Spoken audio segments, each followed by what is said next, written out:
Hey now Instagram, this is I mean not Instagram, but I am on Instagram as well. This is for my YouTube channel. But this is Mushroom Hatter's Adventures coming at you. It's been a little while since I've had an update. I know I'm kind of controversial. But anyways, I have a Fat Moto and I've never really done a good video on it.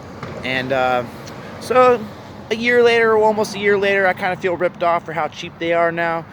But okay, here's my outtake.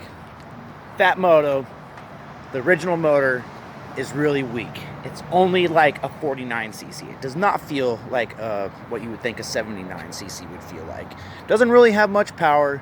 It can get you up some hills, but it sucks at like pulling a trailer. And on my adventure from San Rafael to LA, about 200 miles in, my jack shaft like tweaked and wobbled like this.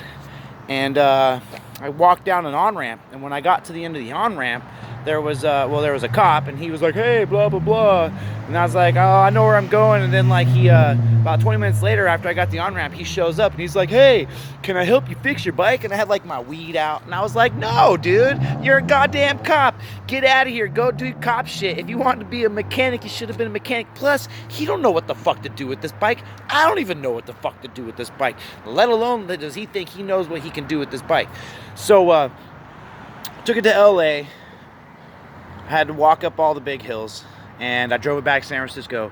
And when I got to the Golden Gate Park, and I was breaking chains like crazy. I've been ordering chains and Jimmy rigging chains all the way from like Ventura to LA back to San Francisco.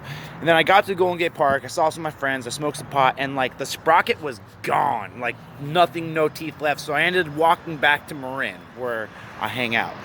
And then since then, I have upgraded the shocks to, where are they at? I lost it. I don't know, but I upgraded the shocks. So there they are. And they have hydraulic disc brakes. I have BMX handlebars. Changed out the crank.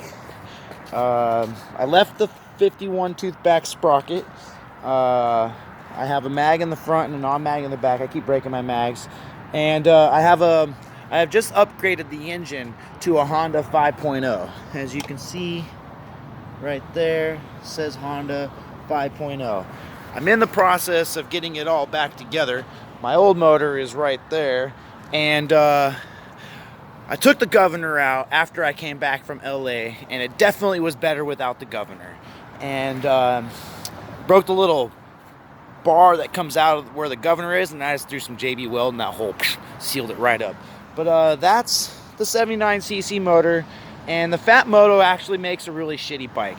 The best thing about it is the frame. I spent $1,000 for that bike, pretty much just to have the frame. And the way they built the frame, there was holes in the welding, because I just took out some of that plate. There was holes in the welding, and the angle of the bar that they put from the frame seat down to the crank actually really sucks. But this is my new Fat Moto. No longer a Fat Moto. And I scratched Fat Moto off the side because on my adventure, they weren't paying me for sponsorship, you know, so I ain't going to be advertising them if I ain't going to be getting anything. And now I'm going to name it Easy Wins. And when I get it started, I'll show you a video. Peace out.